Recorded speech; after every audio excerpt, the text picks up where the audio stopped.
Beautiful graphic here, and seems like it's kind of outperforming the manual campaigns in all of Yeah, the. we see this across all clients at the moment. Uh-huh. So CPIs are reduced, cost per installs.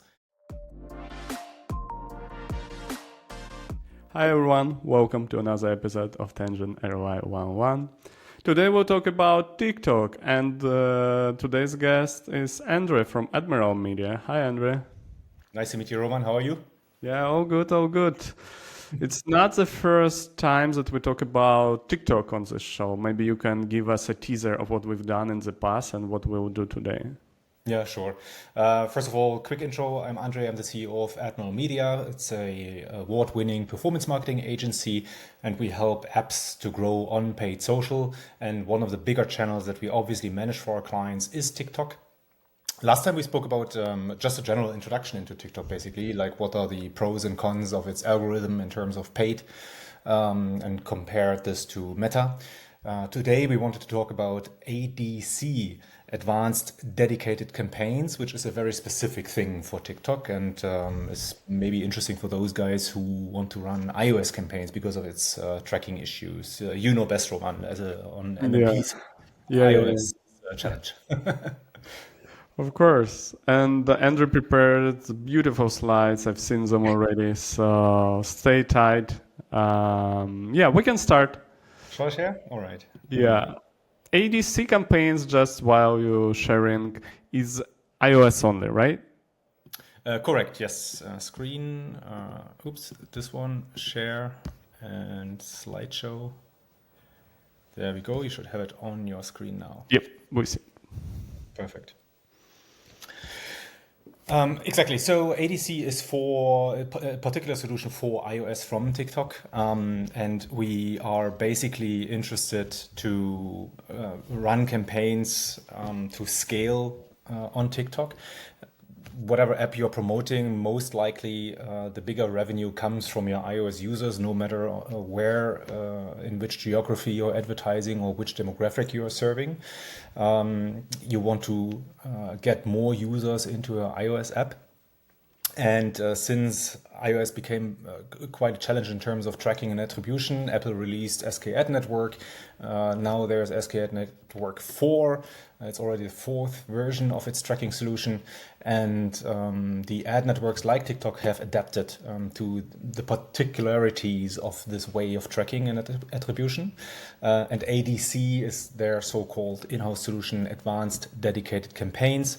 So what is that really? Let me go back to the presentation. It's they sell it basically as a premium iOS campaign type. What it does is a lot of automation. So in the past, you had basically a lot of manual settings where you were able to target for interests, demographics, whatsoever. And with ADC, you basically hand a lot over to TikTok to make the decisions. And it will automatically distribute your ads across its platform to the users that TikTok thinks are the right users for you. The idea here is that you basically enhance TikTok with sharing more data and more signals directly from SK Ad Network and let TikTok decide what to do with it based on their modeled attributions, basically. So you lose a little bit of control, I would say, and hand over a little bit of control to TikTok. But in the end of the day, what we've seen is that exactly this machine learning algorithms that are running in the background are improving the results. Rumors say that when there's a new feature release on any of the ad networks, they're boosting those things a little bit to roll out more advertisers on the new features and let them spend more money on those new features. But it's just a rumor. So Yeah. at the moment, it could be when we look at the different clients, it could be that it's really working better than the manual campaigns. But yeah, that's just my personal take here. Anyway, now is the best time to do it, right? Yeah, Because that's for sure. Yeah. whether it's true or not. And beautiful graphic here, and seems like it's kind of outperforming the manual campaigns in all of Yeah, the. we see this across all clients at the moment. Uh-huh. So CPIs are reduced, cost per installs. The ROAS is better versus the manual app installs campaigns. So across the board, the numbers are looking better and help us to scale campaigns faster, to be honest. Here's maybe also a case study. Which is interesting is in the last episode we were talking about the algorithm of TikTok, and the graph shows it very nicely here, the red graph. This is how it was in the past with the manual campaigns. When you launched a new ad, it could be that you suddenly have a massive spike in reach and conversions, and then next day it just drops again and nothing happens. So quite opposite to what you are maybe experiencing on Meta or Google. And now with ADC, we see a more flat curve, let's say. So it's a much more predictable, more plannable algorithm, I would say. And it definitely makes our life as marketers easier, I would say. You can disagree. Certainly spikes are nice to have, but very often having a plannable, foreseeable performance is definitely... Yeah, predictability. Yeah, exactly. Super important. So with ADC, you get this much easier. The trade-off is certainly targeting precision or the manual control that you hand off. So you can't really learn which demographic, which audience is working, because you don't get those insights from the ADC. But on the other hand, it's something that is nice to know. Maybe it helps you looking forward creating ads or something like that. But on the other hand, what you really want is conversions and scale, right? So it's a little bit of a trade-off, but for good cause. What's still relevant and important, if no matter which campaign type you're running on TikTok, in the end of the day, you need creatives and you need to rotate them all the time. So this is also still true for ADC. You still need to create very particular ads that are designed for TikTok and are maybe a little bit different from your typical display ads or the mobile banners that you run on programmatic whatsoever. The native style of UGC ads is definitely the way to go still, and you need a lot of it. So don't underinvest on creatives, even when you're launching new campaign types like ADC. Another important point is the MMP setup that you need to check. So ADC relies a lot on the SK Ad Network settings that you're having in the MMP backend, so to say. And here we very often figure out that there's a lot of mess in the setup. So very often the attribution settings are very different across channels. Like you have maybe a different attribution setup for SK Ad Network on Meta versus TikTok. And this does not help the algorithms to deliver performance, right? So you want to create equal ground, and you want to give both ad networks the same foundation of data to work with, obviously. So we see a lot of misconception here.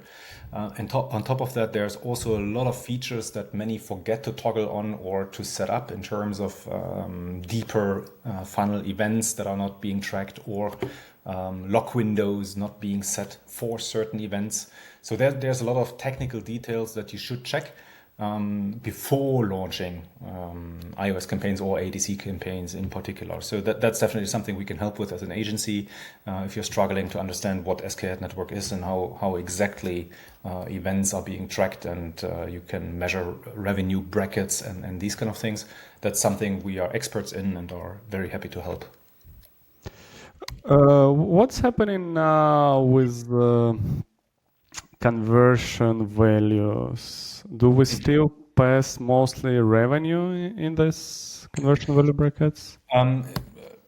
It depends largely on the settings that you're, or no, not the settings. It largely depends on your product and your business model, let's say. So very often it's enough to just send conversion values in terms of events like registration, onboarding started, tutorial completed, whatsoever. But if your business model is depending a lot on the revenue that maybe it needs to be tracked immediately or within the next 3 days or something like that, like in-app purchases in games, for example, then you want to add something like revenue brackets to understand what type of users you're getting, how much revenue are they making. The problem with SKAd network, though, is that you can only measure a certain range of revenues. You will never get the exact revenue that you're making. But it gives you at least some indication how high your ROAS is on the campaigns. Gotcha. And we also started with creatives. I think we covered some of the UGC. We've shown like before, after, some of the stuff that you guys have done. One of the tips was that it feels like it's a native TikTok in there. Maybe you can also talk, since we've already at the end of the presentation, talk about the common mistakes that people do when creating creatives for their TikTok. Let's say very often they don't produce enough. That's the starting point. I'm not sure where it's coming from, but very often Budget. clients that have a lot of media budget. They spend hundreds of thousands of dollars every month on every channel, but somehow they are under investing on creatives. When you say, hey, I need to produce, I don't know, 10 UGC and the costs are maybe $2,000 whatsoever, they say, oh, that's a lot of money. But guys, we need to feed the machine, right? If you want to spend $100,000, you need to spend a little bit on creative production. And this is where there's a management misunderstanding very often, that they see creative production as a cost factor, not as a productive revenue generating factor for the user acquisition. And then obviously there's just technical mistakes that many people do. For example, safe spaces, where people are not paying attention to safe spaces, meaning you have certain native overlays Right. TikTok, and then there's suddenly the copy is underneath these overlays and people can't read what's written there and stuff like that, right? So just technical things. And other than that, I think very often people forget about the basic principles of marketing when briefing a creator or when approving a video ad, meaning they can't remember what the AIDA principle is: attention, interest, desire, right? So which structure should a video have? This is very often totally forgotten. People are just seeing, hey, this looks like a nice ad, and hey, my app is visible there 3 times. But this doesn't generate the interest or desire to actually use that product. And this is very often forgotten in the briefing and production. Gotcha. Super. So 2 last questions. How people can find you? We see a nice QR code with a dinosaur here. Obviously LinkedIn. That's the easiest way to connect. Just ping me. I'm always happy to share any info or insights, how we produce creatives, how we run campaigns, what to pay attention on in terms of tracking and attribution. That's our job as an agency. We are super happy to help. Nice. And another question I will just post it in the comments, so we keep our comment section busy. Also important for YouTube. Nice. What's also important, guys, is your likes, subscribes. Let us know if you want to learn more about TikTok or anything else from Andre and Admiral Media. That's it. Thanks so much, Andre. It was a pleasure. Always. Cheers. Have a good day. Take care. Bye-bye.